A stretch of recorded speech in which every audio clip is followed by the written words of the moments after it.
ಎಲ್ರಿಗೂ ನಮಸ್ಕಾರ.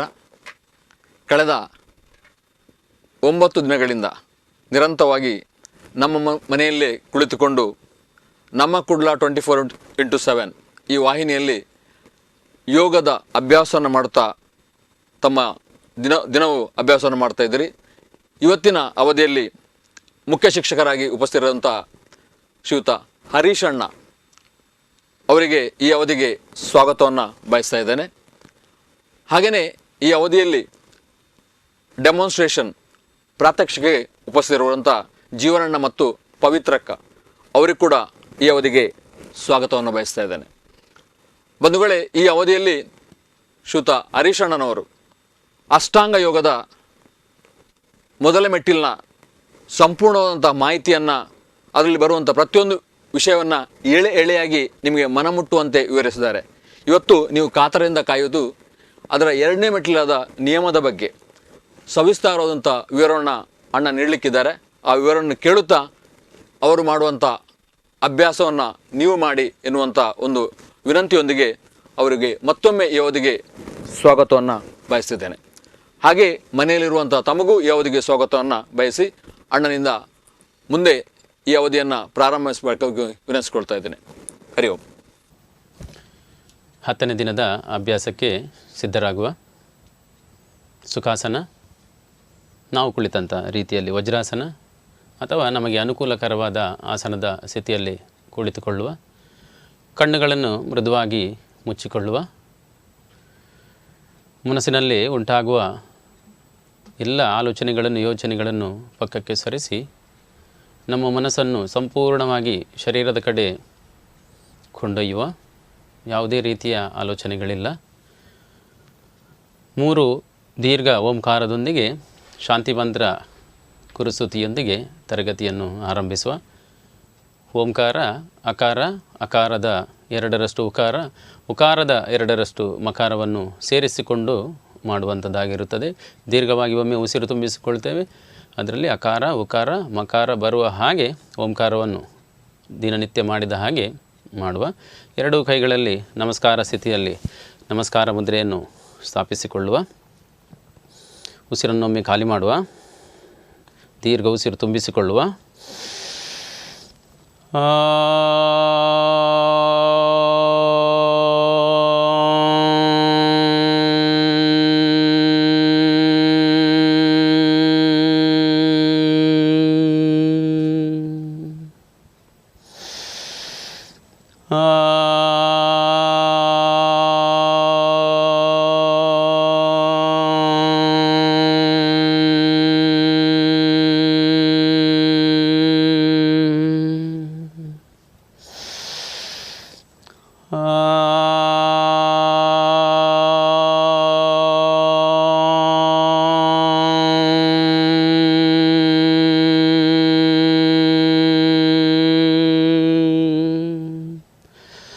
सहना भवतु सहनौ भुनक्तु सह वीर्यं करवावहै तेजस्विनावधीतमस्तु मा विद्विषावहै. ओम शांति शांति शांति. गुरुर्ब्रह्मा गुरुर्विष्णु गुरुर्देवो महेश्वरः गुरुर्साक्षात् परब्रह्मा तस्मै श्री गुरवे नमः. ಶಿರಬಾಗಿ ಪರಮಾತ್ಮನಿಗೆ, ಇಷ್ಟದೇವರಿಗೆ, ಮಾತಾಪಿತೃಗಳಿಗೆ, ಗುರು ಹಿರಿಯರಿಗೆ ವಂದನೆ ಸಲ್ಲಿಸಿಕೊಳ್ಳುವ. ಹಾಗೆ ತಲೆಯನ್ನು ಮೇಲೆ ಕೆತ್ತಿಕೊಳ್ಳುತ್ತಾ 2 ಹಸ್ತಗಳನ್ನು ಪರಸ್ಪರ ಹಗುರವಾಗಿ ಸ್ಪರ್ಶ ಮಾಡಿಕೊಳ್ಳುತ್ತಾ ಆ ಸ್ಪರ್ಶದಿಂದ ಬಂದಂಥ ಚೈತನ್ಯವನ್ನು ಮುಖದ ಮೇಲೊಮ್ಮೆ, ಮತ್ತೊಮ್ಮೆ 2 ಹಸ್ತಗಳನ್ನು ಸ್ಪರ್ಶ ಮಾಡಿಕೊಳ್ಳುತ್ತಾ ಇಡೀ ಶರೀರದ ಮೇಲೊಮ್ಮೆ ಸ್ಪರ್ಶ ಮಾಡಿಕೊಳ್ಳುವ. ದಿನನಿತ್ಯದಂತೆ ಈ ದಿನವೂ ಉಸಿರಾಟದ ಕ್ರಿಯೆಯನ್ನು ಮಾಡುತ್ತೇವೆ. ಈಗಾಗಲೇ ಕಳೆದ ಕೆಲವು ದಿನಗಳಿಂದ ಬೆಳಿಗ್ಗೆದ್ದು ಉಷಾಪಾನ, ನೀರು ಕುಡಿಯುವಂಥದ್ದನ್ನು ಅಭ್ಯಾಸವನ್ನು ಮಾಡಿಕೊಂಡಿದ್ದೇವೆ. ಶರೀರದಲ್ಲಿರುವಂಥ ಎಲ್ಲ ಕಲ್ಮಶಗಳನ್ನು ಖಾಲಿ ಮಾಡಿಕೊಂಡು ಯೋಗಾಭ್ಯಾಸಕ್ಕೆ ಸಿದ್ಧರಾಗಿ ಬಂದಿದ್ದೇವೆ. ದಿನ ಕಳೆದಂತೆ ಅಭ್ಯಾಸ ಇನ್ನೂ ಹೆಚ್ಚು ಹೆಚ್ಚು ಆಸನಗಳನ್ನು ಕೂಡಿಕೊಂಡಿರುತ್ತದೆ.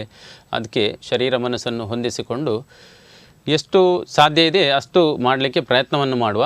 ಆಗಲಿಲ್ಲ ಅಂತ ಹೇಳಿದರೆ ದಯವಿಟ್ಟು ಯಾರು ಫೋರ್ಸ್ ಮಾಡಿಕೊಳ್ಳುವಂಥದ್ದು ಬೇಡ. ಈಗ ಕೂತಂಥ ಸ್ಥಿತಿ ತಮಗೆಲ್ಲ ಗೊತ್ತಿರುವ ಹಾಗೆ ವಜ್ರಾಸನ ಸ್ಥಿತಿ. ಈ ಸ್ಥಿತಿಯಲ್ಲಿ ಅಭ್ಯಾಸ ಮಾಡಲಿಕ್ಕೆ ಅನುಕೂಲದಾಯಕವಾಗಿರುತ್ತದೆ. ಇದು ಆಗುವುದಿಲ್ಲ ಅಂತ ಹೇಳಿದರೆ ನಿಮಗೆ ಯಾವುದು ಅನುಕೂಲ ಅಂತ ಅನಿಸದೆ ಆ ಸ್ಥಿತಿಯಲ್ಲಿ ಕುಳಿತುಕೊಳ್ಳುವ. ಉಸಿರಾಟದ ಕ್ರಿಯೆಯನ್ನು ಕೆಳಗೆ ಕೂತ್ಕೊಳ್ಳಿಕ್ಕೆ ಆಗಲಿಲ್ಲ ಅಂತ ಹೇಳಿದರೆ ಹಾಗೇ ಪೂರಕ ರೇಚಕವನ್ನು ಅಭ್ಯಾಸ ಮಾಡುವ. ಮೊದಲಿಗೆ ಉದರ ಶ್ವಾಸ, ಹೊಟ್ಟೆಯ ಭಾಗದಲ್ಲಿ ಉಸಿರಾಟ. ಎರಡೂ ಕೈಗಳನ್ನು ಮಡಚಿಕೊಳ್ಳುತ್ತಾ ಮೊಣಕೈಯನ್ನು ಮಂಡಿಗೆ ತಾಗುವ ಹಾಗೆ ಇಟ್ಟುಕೊಂಡಿರುವ. ತಲೆಯನ್ನು ಮೇಲಕ್ಕೆ ಎತ್ತಿಕೊಂಡು ನಾನು ಪೂರಕ ರೇಚಕ ಹೇಳ್ತೇನೆ, ಸಿದ್ಧ ಅಂತ ಹೇಳುವಾಗ ಈ ಸ್ಥಿತಿಯಲ್ಲಿ ಕುಳಿತುಕೊಳ್ಳುವ. ಪೂರಕ ಹೇಳುವಾಗ ಉಸಿರು ತುಂಬಿಸಿಕೊಳ್ಳುವ, ರೇಚಕ ಹೇಳುವಾಗ ಉಸಿರನ್ನು ಖಾಲಿ ಮಾಡುವ. ಇದೊಂದು ಮೇಯ್ನ್ ಮುಖ್ಯವಾಗಿ ಗಮನದಲ್ಲಿರಿಸಿಕೊಳ್ಳುವ. ಉಸಿರು ತುಂಬಿಸಿಕೊಳ್ಳುವಂಥದ್ದು ಮತ್ತು ಖಾಲಿ ಮಾಡಿಕೊಳ್ಳುವಂಥದ್ದು. ಯಾಕೆ ಉಸಿರಾಟ ಮಾಡಬೇಕಂತ ಕಳೆದ ತರಗತಿಗಳಲ್ಲೆಲ್ಲ ತಿಳ್ಕೊಂಡಿದ್ದೇವೆ ನಾವು. ಅದರಿಂದ ಅದನ್ನು ಗಮನಿಸಿಕೊಂಡು ಮಾಡಲಿಕ್ಕೆ ಪ್ರಯತ್ನ ಮಾಡುವ.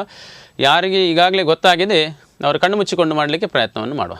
ಸಿದ್ಧ, ಕುರು. ಪೂರಕ, ರೇಚಕ, ಪೂರಕ, ರೇಚಕ.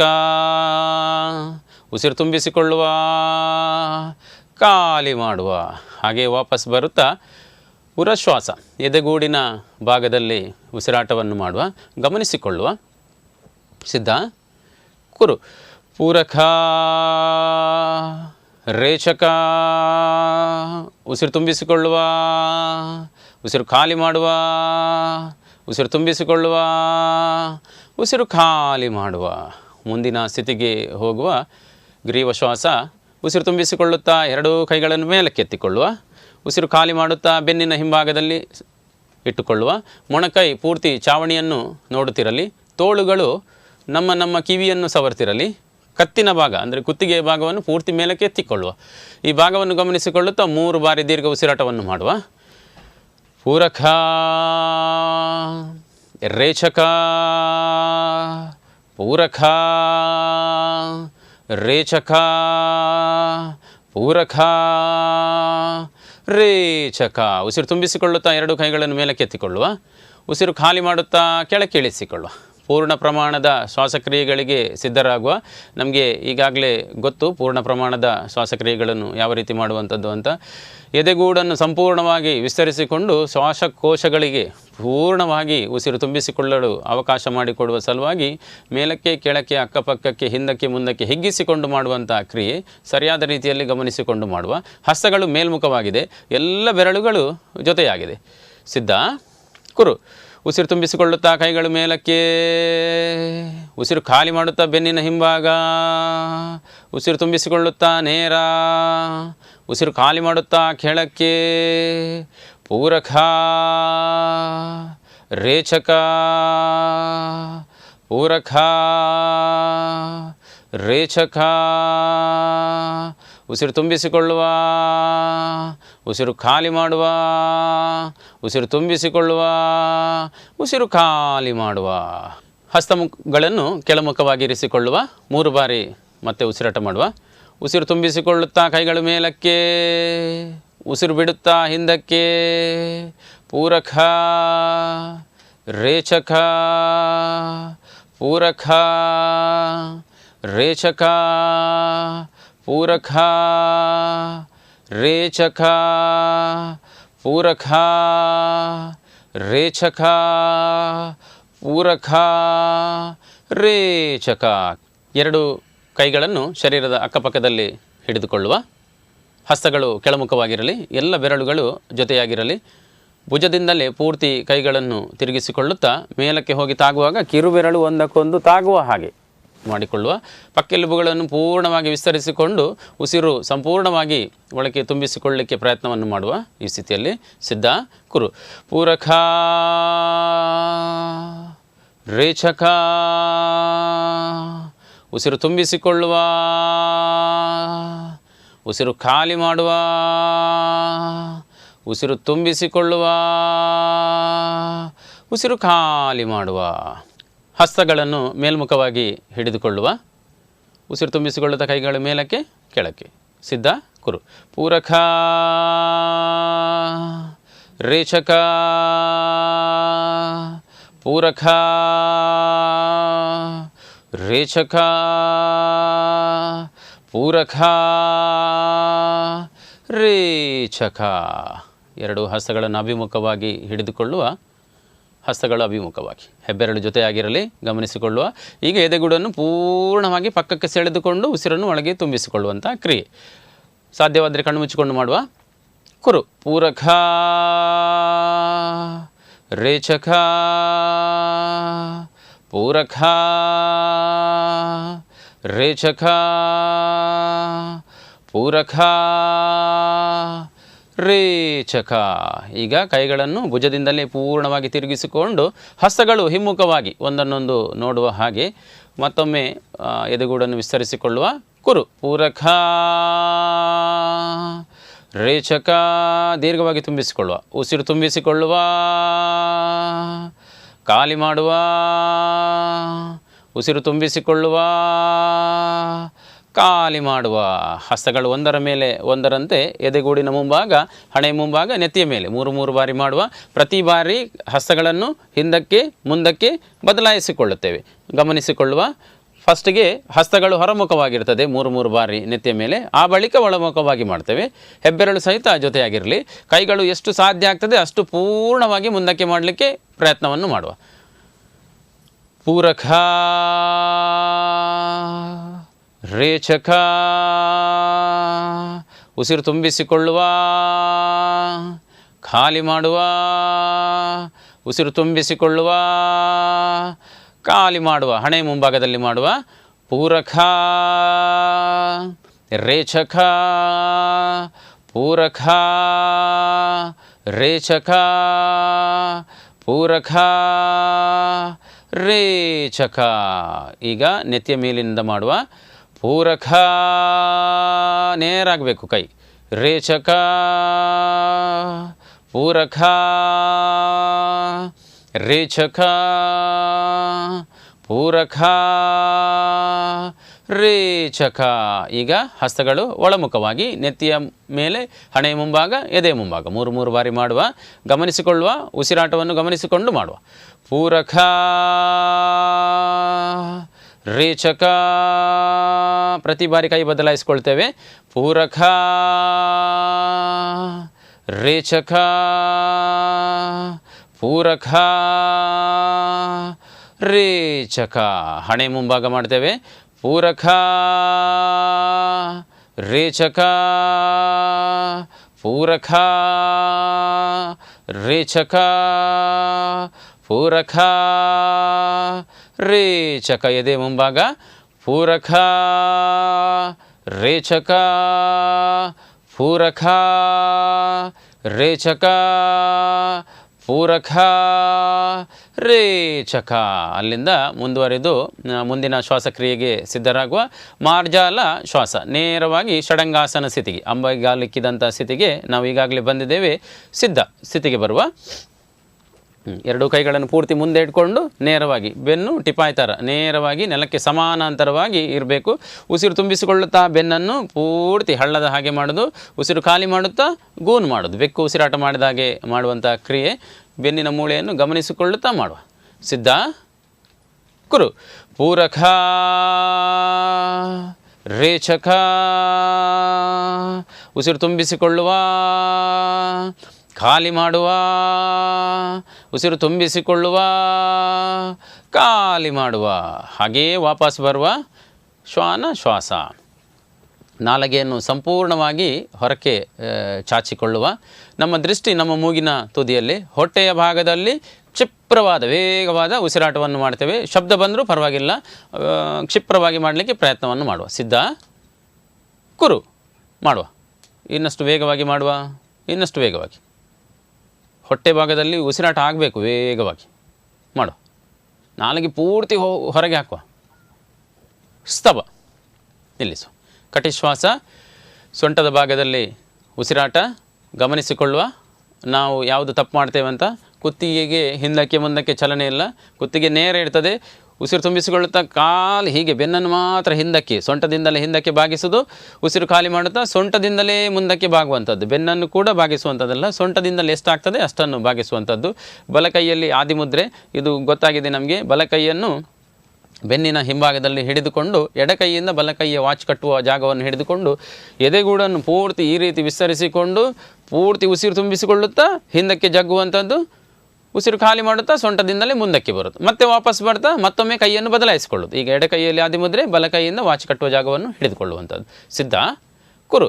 ಉಸಿರು ತುಂಬಿಸಿಕೊಳ್ಳುತ್ತಾ ಹಿಂದಕ್ಕೆ, ಉಸಿರು ಖಾಲಿ ಮಾಡುತ್ತಾ ಸೊಂಟದಿಂದಲೇ ಪೂರ್ತಿ ಮುಂದಕ್ಕೆ ಮುಂದಕ್ಕೆ ಪೂರ್ತಿ ಉಸಿರು ಖಾಲಿ ಮಾಡುತ್ತಾ ಬಾಗುವ. ಉಸಿರು ತುಂಬಿಸಿಕೊಳ್ಳುತ್ತಾ ಮೇಲಕ್ಕೆ, ಕೈಯನ್ನು ಬದಲಾಯಿಸಿಕೊಂಡು ಮತ್ತಷ್ಟು ಉಸಿರಿನೊಂದಿಗೆ ಹಿಂದಕ್ಕೆ, ರೇಚಕದೊಂದಿಗೆ ಮುಂದಕ್ಕೆ ಬಾಗುವ. ಉಸಿರು ತುಂಬಿಸಿಕೊಳ್ಳುತ್ತಾ ಮೇಲಕ್ಕೆ, ಮತ್ತಷ್ಟು ಉಸಿರಿನೊಂದಿಗೆ ಕೈ ಬದಲಾಯಿಸಿಕೊಳ್ಳುತ್ತಾ ಹಿಂದಕ್ಕೆ, ರೇಚಕದೊಂದಿಗೆ ಮುಂದಕ್ಕೆ ಬಾಗುವ. ಮತ್ತೊಮ್ಮೆ ಉಸಿರು ತುಂಬಿಸಿಕೊಳ್ಳುತ್ತಾ ಮೇಲಕ್ಕೆ, ಕೈ ಬದಲಾಯಿಸಿಕೊಂಡು ಮತ್ತಷ್ಟು ಉಸಿರಿನೊಂದಿಗೆ ಹಿಂದಕ್ಕೆ, ರೇಚಕದೊಂದಿಗೆ ಮುಂದಕ್ಕೆ ಬಾಗುವ. ಪೂರ್ತಿ ಉಸಿರು ಖಾಲಿ ಆಗಬೇಕಲ್ಲಿ. ಮತ್ತೊಮ್ಮೆ ಉಸಿರು ತುಂಬಿಸಿಕೊಳ್ಳುತ್ತಾ ಮೇಲಕ್ಕೆ ಬರುವ, ಕೈ ಬದಲಾಯಿಸಿಕೊಳ್ಳುತ್ತಾ ಮತ್ತಷ್ಟು ಉಸಿರಿನೊಂದಿಗೆ ಹಿಂದಕ್ಕೆ, ರೇಚಕ ಮಾಡುತ್ತಾ ಕೈಗಳನ್ನು ಬಿಡಿಸಿಕೊಳ್ಳುವ. ಅಲ್ಲಿಂದ ಕಾಲಿನ ಮಂಡಿಗಳ ಮೇಲೆ ನಿಲ್ಲುವ, ಎರಡೂ ಕೈಗಳನ್ನು ಮೇಲಕ್ಕೆ ಎತ್ತಿಕೊಳ್ಳುವ, ಬಲಕಾಲು ಮುಂದಕ್ಕೆ ಇಡುವ. ಈಗ ಎಡಕಾಲನ್ನು ಮುಂದಕ್ಕೆ ಇಡುತ್ತಾ ಹಿಂದಕ್ಕೆ ಮುಂದಕ್ಕೆ ಸ್ವಲ್ಪ ಚಲನೆಯನ್ನು ಮಾಡುವ, ಕೈಗಳನ್ನು ಬಿಡಿಸಿಕೊಳ್ಳುವ. ಕೈಗಳನ್ನು ಬಿಡಿಸಿಕೊಳ್ಳುವ. ಈಗಾಗಲೇ ನಾವು ಸೂಪರ್ ಬ್ರೈನ್ ಎಕ್ಸಸೈಸ್ ನಿನ್ನೆಯ ತರಗತಿಯಲ್ಲಿ ಮಾಡಿಕೊಂಡಿದ್ದೇವೆ 21. ಯಾರಿಗೆ 21 ಆಗ್ತದೆ ಅವರು ಮಾಡಿಕೊಳ್ಳುವ. ಆಗಲಿಲ್ಲ ಅಂತ ಹೇಳಿದರೆ ಸ್ಪರ್ಧೆ ಇಲ್ಲ, ಇಲ್ಲಿ ಎಷ್ಟಾಗ್ತದೆ ಅಷ್ಟನ್ನು ಮಾಡುವ. ಸಾಧ್ಯವಾದಷ್ಟು ಪೂರ್ಣವಾಗಿ ಕುಳಿತು ಮೇಲೆ ಬರಲಿಕ್ಕೆ ಪ್ರಯತ್ನವನ್ನು ಮಾಡುವ. 14 ವರ್ಷಕ್ಕಿಂತ ಕೆಳಗಿನ ಪ್ರಾಯದವರು ಯಾರಾದರೂ ಇದ್ದರೆ 14 ಮಾಡಿದರೆ ಸಾಕಾಗ್ತದೆ. ಯಾರಿಗೆಲ್ಲ ಮದುವೆ ಆಗಿದೆ ಅವರು ಉತ್ತರ ದಿಕ್ಕಿಗೆ ಮುಖ ಮಾಡಿ ನಿಲ್ಲುವ. ಮದುವೆ ಆಗದವರು, ಮಕ್ಕಳು ಹಾಗೂ 60 ವರ್ಷ ಮೇಲ್ಪಟ್ಟವರು ಪೂರ್ವ ದಿಕ್ಕಿಗೆ ಮುಖ ಮಾಡಿ ನಿಂತು ಈ ಅಭ್ಯಾಸವನ್ನು ಮಾಡಿಕೊಳ್ಳುವ. ಸಾಧ್ಯ ಇದ್ದವರು ಮಾತ್ರ ಪಾದಗಳನ್ನು ಜೋಡಿಸಿಕೊಳ್ಳುವ. ಇಲ್ಲ ಅಂತ ಹೇಳಿದರೆ ಒಂದು ಸ್ವಲ್ಪ ಅಂತರವನ್ನು ಇಟ್ಟುಕೊಳ್ಳುವ. ಎಡಕೈಯಿಂದ ಬಲಕಿವಿಯನ್ನು ಚಿನ್ಮುದ್ರೆಯಲ್ಲಿ ಹಿಡಿದುಕೊಳ್ಳುವ. ಚಿನ್ಮುದ್ರೆ ತೋರಿಸಿದ್ದೇನೆ. ಹೆಬ್ಬೆರಳು ಮತ್ತು ತೋರು ಬೆರಳನ್ನು ಒಂದಕ್ಕೊಂದು ತಾಗಿಸಿದ ಹಾಗೆ ನಮ್ಮ ಹೆಬ್ಬೆರಳು ಮುಖದ ಸೈಡಿಗೆ ಬಂದಿರಬೇಕು. ಉಳಿದ 3 ಬೆರಳುಗಳು ನೇರಾಗಿರಬೇಕು. ಹಿಂದಕ್ಕೆ ಹೋಗುವಾಗ ತೋರು ಬೆರಳು ಕೂಡ ನೇರಾಗಲಿಕ್ಕಿಲ್ಲ, ಅದು ಇದ್ದ ಹಾಗೆ ಇರ್ತದೆ. ಚಿನ್ಮುದ್ರೆಯನ್ನೇ ಓಪನ್ ಮಾಡಿಕೊಂಡು ಹೇಗೆ ಹಿಡಿತೇವೆ. ಈಗ ಬಲ ಹಸ್ತದಿಂದ ಎಡ ಕಿವಿಯನ್ನು ಹಿಡಿದುಕೊಳ್ಳುವ, ಎಡ ಕಿವಿಯನ್ನು ಹಿಡಿದುಕೊಳ್ಳುವ. ಈ ರೀತಿಯಾಗಿ ನಾಲಗೆಯನ್ನು ಸುರುಳಿ ಆಕಾರದಲ್ಲಿ ಸುತ್ತಿ ಮೇಲಕ್ಕೆ ಒತ್ತಿ ಹಿಡಿಯುವ. 21 ಬಾರಿ ನಮಸ್ಕಾರ ಮಾಡುವಾಗಲೂ ಇದು ಇದೇ ರೀತಿಯಾಗಿರ್ತದೆ. ಇಲ್ಲಿ ಗಮನಿಸಿಕೊಳ್ಳುವ, ಉಸಿರು ತುಂಬಿಸಿಕೊಳ್ಳುತ್ತಾ ನಾವು ಕೆಳಗೆ ಕುಳಿತುಕೊಳ್ಳುವಂಥದ್ದು, ಉಸಿರು ಖಾಲಿ ಮಾಡುತ್ತಾ ಮೇಲಕ್ಕೆ ಬರುವಂಥದ್ದು. ಕಾಲಿನ ಹಿಮ್ಮಡಿ ಏನಾಗ್ತದೆ ಅಂತ ಹೇಳಿದರೆ ಮೇಲಕ್ಕೆ ಬರ್ತದೆ. ಮೇಲಕ್ಕೆ ಬರದ ಹಾಗೆ ಸ್ವಲ್ಪ ನೆಲದ ಮೇಲೆ ಕೂತ್ಕೊಳ್ಳುವ ಹಾಗೆ ಒತ್ತಿ ಹಿಡಿಯುವ. ಒಂದು ಸ್ವಲ್ಪ ನೋವಾದಾಗೆ ಅನಿಸ್ತದೆ, ಸೆಳೆತ ಉಂಟಾಗ್ತದೆ. ಅದನ್ನೆಲ್ಲ ಖುಷಿ ಖುಷಿಯಿಂದ ಸಹಿಸಿಕೊಳ್ಳುತ್ತಾ ನನ್ನ ಶರೀರದ ಆರೋಗ್ಯಕ್ಕೋಸ್ಕರ ನಾನು ಮಾಡ್ತಿದ್ದೇನೆ ಅನ್ನುವಂಥದ್ದನ್ನು ಗಮನದಲ್ಲಿ ಇಟ್ಕೊಂಡು ಮಾಡಲಿಕ್ಕೆ ಪ್ರಯತ್ನ ಮಾಡುವ. ತೀವ್ರವಾದ ಮಂಡಿ ನೋವಿದ್ದವರು ಫೋರ್ಸ್ ಮಾಡಬೇಡಿ, ಎಷ್ಟು ಕೂತ್ಕೊಳ್ಳಿಕ್ಕೆ ಆಗ್ತದೆ ಅಷ್ಟು ಮಾಡಿದರೆ ಸಾಕು. ಸಿದ್ಧ, ಕುರು. ಪೂರಕ, ರೇಚಕ. ಉಸಿರು ತುಂಬಿಸಿಕೊಳ್ಳುತ್ತಾ ಕೆಳಕ್ಕೆ, ಮೇಲಕ್ಕೆ. ಪೂರಕ, ರೇಚಕ. ಪೂರಕ, ರೇಚಕ. ಉಸಿರು ತುಂಬಿಸಿಕೊಳ್ಳುತ್ತಾ ಕೆಳಕ್ಕೆ, ಮೇಲಕ್ಕೆ. ಪೂರಕ, ರೇಚಕ. ಪೂರಕ, ರೇಚಕ. ಉಸಿರು ತುಂಬಿಸಿಕೊಳ್ಳುವ, ಖಾಲಿ ಮಾಡುವ. ಉಸಿರು ತುಂಬಿಸಿಕೊಳ್ಳುವ, ಖಾಲಿ ಮಾಡುವ. ದೀರ್ಘವಾಗಿ ಉಸಿರು ತುಂಬಿಸಿಕೊಳ್ಳುವ, ನಿಧಾನವಾಗಿ ಖಾಲಿ ಮಾಡುವ. 11 ರೇಚಕ, 12 ರೇಚಕ, 13 ರೇಚಕ, 14 ರೇಚಕ, 15 ರೇಚಕ, 16 ರೇಚಕ, 17 ರೇಚಕ 18 ರೇಚಕ 19 ರೇಚಕ 20 ರೇಚಕ 21 ರೇಚಕ. ಕೈಯನ್ನು ಇಳಿಸಿಕೊಳ್ಳುವ, ಪಾದದಲ್ಲಿ ಅಂತರವನ್ನು ಸ್ಥಾಪಿಸಿಕೊಳ್ಳುವ, ಅಂತರವನ್ನು ಇಟ್ಟುಕೊಳ್ಳುವ, ಕಣ್ಣನ್ನು ಮೃದುವಾಗಿ ಮುಚ್ಚಿಕೊಳ್ಳುವ.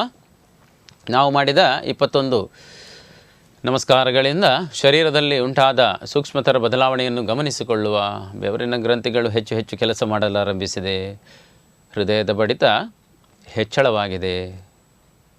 ಶರೀರದ ಪೂರ್ತಿ ಪ್ರಾಣಶಕ್ತಿ ಸಂಚಾರವಾಗಿದೆ. ಉಸಿರಾಟ ಸಹಜ ಸ್ಥಿತಿಗೆ ಬರುವ ತನಕ ಇದೇ ಸ್ಥಿತಿಯಲ್ಲಿ ವಿಶ್ರಾಂತಿಯನ್ನು ಮಾಡುವ. ಒಂದು ದೀರ್ಘ ಉಸಿರು ತುಂಬಿಸಿಕೊಳ್ಳುತ್ತಾ ಟಿ ವಿ ಪರದೆಯ ಮುಂದೆ ತಿರುಗಿಕೊಳ್ಳುವ. 5 ಹಂತಗಳಲ್ಲಿ ಕುಳಿತುಕೊಳ್ಳುವ. 2 ಕೈಗಳನ್ನು ಮುಂದಕ್ಕೆ ಏಕಂ, ದ್ವೇ, ತ್ರೀಣಿ, ಚತ್ವಾರಿ, ಪಂಚ. ಶಿಥಿಲದಂಡಾಸನದಲ್ಲಿ ವಿಶ್ರಾಂತಿ ಗೊತ್ತು ನಮಗೆ. ಪಾದಗಳಿಗೆ ಹಗುರವಾದ ಚಲನೆಯನ್ನು ಮಾಡ್ತೇವೆ. 2 ಕೈಗಳನ್ನು ಹಿಂದಕ್ಕೆ ಕೊಟ್ಟಿರ್ತೇವೆ. ಕಿರು ವಿಶ್ರಾಂತಿ. ಹರಿ ಓಂ. ಶಿಥಿಲದಂಡಾಸನದಿಂದ ಸುಖಾಸನ ಅಥವಾ ನಮಗೆ ಅನುಕೂಲಕರವಾದ ಯಾವುದಾದ್ರೊಂದು ಆಸನದ ಸ್ಥಿತಿಯಲ್ಲಿ ಕುಳಿತುಕೊಳ್ಳುವ. ಅಷ್ಟಾಂಗ ಯೋಗದ ಬಗ್ಗೆ ಕಳೆದ ಕೆಲವು ದಿನಗಳಿಂದ ತಿಳಿದುಕೊಳ್ತಾ ಬರ್ತಾ ಇದ್ವಿ. ಇನ್ನು ಉಳಿದಂಥ ಕೆಲವೊಂದು ಭಾಗಗಳನ್ನು ತಿಳಿದುಕೊಳ್ಳಲಿಕ್ಕೆ ಪ್ರಯತ್ನ ಮಾಡುವ. ಮತ್ತೊಮ್ಮೆ ನೆನಪು ಮಾಡುವಂಥ ಕ್ರಿಯೆಯನ್ನು ಮಾಡುವ. ಅಷ್ಟಾಂಗ ಯೋಗ ಅಂತ ಹೇಳಿದರೆ ಹೆಸರೇ ಹೇಳುವ ಹಾಗೆ 8 ಅಂಗಗಳ ಯೋಗಗಳು. ಯಮ, ನಿಯಮ, ಆಸನ, ಪ್ರಾಣಾಯಾಮ, ಪ್ರತ್ಯಾಹಾರ, ಧಾರಣ, ಧ್ಯಾನ, ಸಮಾಧಿ. ಈ 8 ಅಂಗಗಳಲ್ಲಿ ಮೊದಲನೇದಾಗಿ ನಾನು ಆವಾಗಲೇ ಹೇಳಿದ್ದೆ, ಯಮ ಮತ್ತು ನಿಯಮ ಆಸನಗಳ ಮುಂಚಿತವಾಗಿ ಬರುವಂಥದ್ದು. ಅದನ್ನು ನಾವು ಅಳವಡಿಕೆ ಮಾಡಿಕೊಂಡು ಆಸನ ಅಭ್ಯಾಸ ಪ್ರಾಣಾಯಾಮವನ್ನು ಮಾಡಿದರೆ ಅದ್ಭುತವಾದಂಥ ಪರಿಣಾಮಗಳು ನಮ್ಮಲ್ಲಿ ಬದಲಾವಣೆಗಳು ಆಗಲಿಕ್ಕೆ ಸಾಧ್ಯ ಅಂತ ಹೇಳ್ತಾ ಇದ್ದೆ. ಅಷ್ಟಾಂಗ ಯೋಗದ ಮೊದಲ ಮೆಟ್ಟಿಲಾದ ಯಮದಲ್ಲಿ ಸಾಮಾಜಿಕ ಕೌಟುಂಬಿಕ ಸ್ವಾಸ್ಥ್ಯ ಅಂತ ಏನು ಹೇಳಿದ್ದೇವೆ, 5 ಅಧ್ಯಾಯಗಳು. ಅದರಲ್ಲಿ ಅಹಿಂಸೆ, ಸತ್ಯ, ಆಸ್ಥೇಯ, ಬ್ರಹ್ಮಚರ್ಯ, ಅಪರಿಗ್ರಹ. ಇದರ ಬಗ್ಗೆ ನಾವು ಕಳೆದ ತರಗತಿಗಳಲ್ಲಿ ತಿಳಿದುಕೊಂಡಿದ್ದೇವೆ. ಆ ಬಳಿಕ ಬರುವಂಥದ್ದೇ ನಿಯಮ. ಅಷ್ಟಾಂಗ ಯೋಗದ 2ನೇ ಮೆಟ್ಟಿಲಾದ ನಿಯಮ. ನಿಯಮದಲ್ಲಿ ಬರುವಂಥ 5 ಭಾಗ ಅಂಗಗಳನ್ನು ಕೂಡ ನಾವು ತಿಳಿದುಕೊಂಡಿದ್ದೇವೆ. ಅದರಲ್ಲಿ ಮೊದಲನೇದಾಗಿ ಬರುವಂಥದ್ದು ಶೌಚ, ಸಂತೋಷ, ತಪಸ್ಸು, ಸ್ವ ಅಧ್ಯಾಯ, ಈಶ್ವರ ಪ್ರಣಿಧಾನ. ಇದರಲ್ಲಿ ಮೊದಲನೆಯ ಅಂಗವಾದ ಶೌಚ ಹಾಗೂ ಸಂತೋಷದ ವಿಚಾರವಾಗಿ ಶೌಚದ ಬಗ್ಗೆ ಬಹಳಷ್ಟು ವಿಚಾರಗಳನ್ನು ನಾವು ತಿಳಿದುಕೊಂಡಿದ್ದೇವೆ. ಯಾವ ರೀತಿ ಶುಚಿತ್ವವನ್ನು ನಮ್ಮೊಳಗೆ ಹೊರಗಿನ ಪರಿಸರದಲ್ಲಿ ಯಾವ ರೀತಿ ಕಾಪಾಡಿಕೊಳ್ಬೇಕು ಅನ್ನುವಂಥದ್ದನ್ನು ಕೆಲವೊಂದು ಉದಾಹರಣೆಗಳ ಮೂಲಕ ಕಳೆದ ತರಗತಿಯಲ್ಲಿ ತಿಳಿದುಕೊಂಡಿದ್ದೇವೆ. ಆ ಬಳಿಕ ಸಂತೋಷ ಎಲ್ಲೋ ಇರುವಂಥದ್ದಲ್ಲ, ನಮ್ಮೊಳಗಿರುವಂಥದ್ದು. ಪ್ರತಿ ಕ್ಷಣಗಳಲ್ಲೂ ಸಂತೋಷ ಪಡಲಿಕ್ಕೆ ಸಾಧ್ಯ ಇದೆ. ನಾವು ಮಕ್ಕಳನ್ನು ಎಲ್ಲಿಗಾದರೂ ಕರ್ಕೊಂಡು ಹೋದಾಗ ರೈಲ್ವೆ ಸ್ಟೇಷನ್ಗೆ ಅಂತ ಇಟ್ಕೊಳ್ಳು, ಅಲ್ಲಿ ಹೋಗಿದ್ದೇವೆ, 1:15 ಗಂಟೆಗೆ ಬರಬೇಕಾದ ಟ್ರೈನ್ 3 ಗಂಟೆಗೆ ಬರ್ತದೆ ಅಂತ ಅನೌನ್ಸ್ ಮಾಡ್ತಾರೆ. ನಾವೆಲ್ಲ ಏನು ಮಾಡ್ತೇವೆ, ಅಯ್ಯೋ ದೇವ ಇಷ್ಟು ಬೇಗ ಬಂದದ್ದ, ಊಟನೂ ಸರಿ ಮಾಡಲಿಲ್ಲ, ನಾಳೆ ಅಲ್ಲಿ ಹೋಗಿ ಎಷ್ಟು ಲೇಟ್ ಆಗ್ತದೇನೋ, ಹಾಗಾಗ್ತದೇನೋ, ಹೀಗಾಗ್ತದೇನೋ ಅಂತ ಏನೇನೋ ಆಲೋಚನೆಯಲ್ಲಿರ್ತೇವೆ. ಆದರೆ ನಮ್ಮ ಜೊತೆಯಲ್ಲಿದ್ದಂಥ ಮಕ್ಕಳು ಏನು ಮಾಡ್ತಾರೆ, ಪರಿಚಯವೇ ಇಲ್ಲದ ಅಕ್ಕಪಕ್ಕದಲ್ಲಿ ಬೇರೆ ಬಂದಿರುವಂಥ ಮಕ್ಕಳನ್ನು 1-2 ಸರಿ ಅವರ ಮುಂದೆ ಹಿಂದೆ ಹೋಗ್ತಾರೆ, ಪರಿಚಯ ಮಾಡಿಕೊಳ್ತಾರೆ, ಅವರ ಪಾಡಿಗೆ ಅವರು ಆಟ ಆಡ್ತಾ ಇರ್ತಾರೆ. ಯಾಕೆ ಈ ರೀತಿ ಆಗ್ತದೆ ಅಂತ ಹೇಳಿದರೆ, ಮಕ್ಕಳು ವಾಸ್ತವ ಪ್ರಪಂಚದಲ್ಲಿರ್ತಾರೆ, ನಾವು ಈ ಹಿಂದೆ ಮತ್ತು ಮುಂದೆ ಅದರ ಬಗ್ಗೆ ಆಲೋಚನೆ ಮಾಡಿಕೊಂಡು ಆ ಕ್ಷಣದ ಸಂಭ್ರಮವನ್ನು ಸಂಪೂರ್ಣವಾಗಿ ಕಳೆದುಕೊಂಡು ಬಿಡ್ತೇವೆ. ಅದರಿಂದ ಸಂತೋಷ ಅನ್ನುವಂಥದ್ದು ಬೇರೆಲ್ಲೇ ಇರುವಂಥದ್ದಲ್ಲ, ನಮ್ಮೊಳಗೆ ಇರುವಂಥದ್ದು. ಅದನ್ನು ಹುಡುಕುವಂಥ ಪ್ರಯತ್ನ ಮಾಡಿದರೆ ಖಂಡಿತವಾಗ್ಲೂ ಸಿಗ್ತದೆ ಅಂತ ಒಂದು ಅಜ್ಜಿಯ ಸೂಜಿಯ ಬಿಸಾಡಿ ಹೋದಂಥ ಉದಾಹರಣೆ ಸಹಿತ ನಿನ್ನೆ ತಿಳಿದುಕೊಂಡಿದ್ದೇವೆ. ಆ ಬಳಿಕ ಬರುವಂಥದ್ದೇ ತಪಸ್ಸು. ಏನಪ್ಪ ಇದು ತಪಸ್ಸು ಅಂತ ಹೇಳಿದರೆ, ನಮಗೆಲ್ಲ ತಪಸ್ಸು ಮಾಡಲಿಕ್ಕೆ ಆಗ್ತದ? ನಾವೆಲ್ಲಿ ಹಿಮಾಲಯದಲ್ಲಿ ಹೋಗಿ ಕೂತ್ಕೊಳ್ಳೋದಾ, ಅಥವಾ ತಪಸ್ಸು ಮಾಡಲಿಕ್ಕೆ ಕಾಡಿನಲ್ಲಿ ಹೋಗಿ ಕೂತ್ಕೊಳ್ಳುವಂಥದ್ದಾ? ಅಲ್ಲ, ಮನೆಯಲ್ಲೇ ಇದ್ದುಕೊಂಡು ಸಂಸಾರದ ಜೊತೆಯೇ ಇದ್ದುಕೊಂಡು ಮಾಡುವಂಥ ತಪಸ್ಸು. ಹೇಗೆ ಅಂತ ಹೇಳಿದರೆ, ಅಮ್ಮ ದಿನನಿತ್ಯ ಅಡಿಗೆ ಮಾಡಿ ಹಾಕುವಂಥದ್ದು ಒಂದು ತಪಸ್ಸಿನ ರೂಪದಲ್ಲಿ. ಒಂದು ವೇಳೆ ಜ್ವರ ಬಂದಿದ್ದರೂ ವಿಶ್ರಾಂತಿ ಮಾಡದೆ ನಮ್ಮ ಮಕ್ಕಳು ಊಟ ಮಾಡಬೇಕು, ಅದಕ್ಕೆ ರೆಡಿ ಆಗಬೇಕು ಅನ್ನುವಂಥದ್ದನ್ನು ತಪಸ್ಸಿನ ರೀತಿಯಲ್ಲಿ ಮಾಡುವಂಥದ್ದು.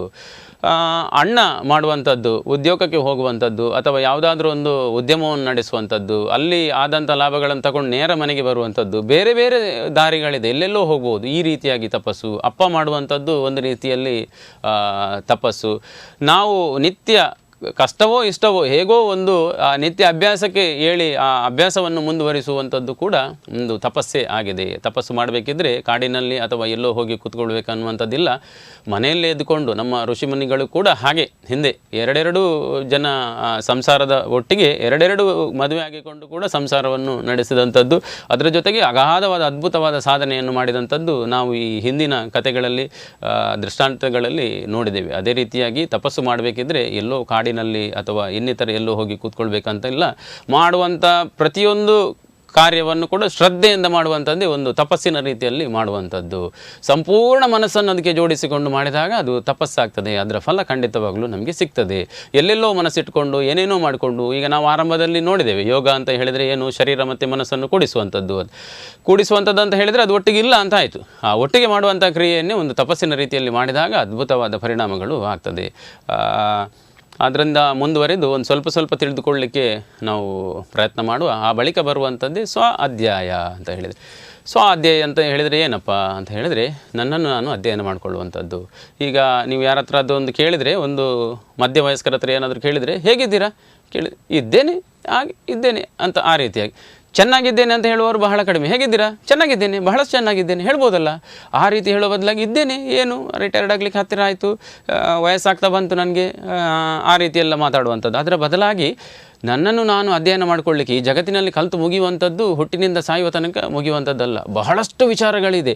ನಂದೆಲ್ಲ ಮುಗಿದು ಹೋಯಿತು ಅನ್ನುವಂಥದ್ರ ಬದಲಾಗಿ ಒಂದಷ್ಟು ಅಧ್ಯಯನವನ್ನು ಮಾಡಿಕೊಳ್ಳುವಂಥದ್ದು. ಸಂಜೆ ಹೊತ್ತು ಎಲ್ಲ ಆದ ನಂತರ ಮಲಗೋದಕ್ಕಿಂತ ಮುಂಚೆ ನನ್ನ ಹುಟ್ಟು ಯಾಕಾಗಿದೆ ಇಲ್ಲಿ, ಬರಿಯ ಊಟ ಮಾಡೋದು, ತಿನ್ನೋದು, ವಂಶಾಭಿವೃದ್ಧಿ ಮಾಡೋದು, ಹಿರಿಯರಾಗೋದು, ಹೋಗೋದು ಅಷ್ಟೇಯಾ? ಅದು ಪ್ರಾಣಿ ಪಕ್ಷಿಗಳು ಕೂಡ ಮಾಡೋದಿಲ್ವಾ? ನಾನು ಯಾಕೆ ಬಂದಿದ್ದೇನೆ ಇಲ್ಲಿಗೆ? ನನ್ನ ಕರ್ತವ್ಯಗಳೇನು? ನನ್ನ ದೇಶದಿಂದ ಎಲ್ಲವನ್ನು, ಈ ಭೂಮಿಯಿಂದ ಎಲ್ಲವನ್ನು ಪಡ್ಕೊಂಡಿದ್ದೇನೆ, ಈ ಸಮಾಜಕ್ಕೆ ಇದಕ್ಕೆ ಏನು ಕೊಟ್ಟಿದ್ದೇನೆ?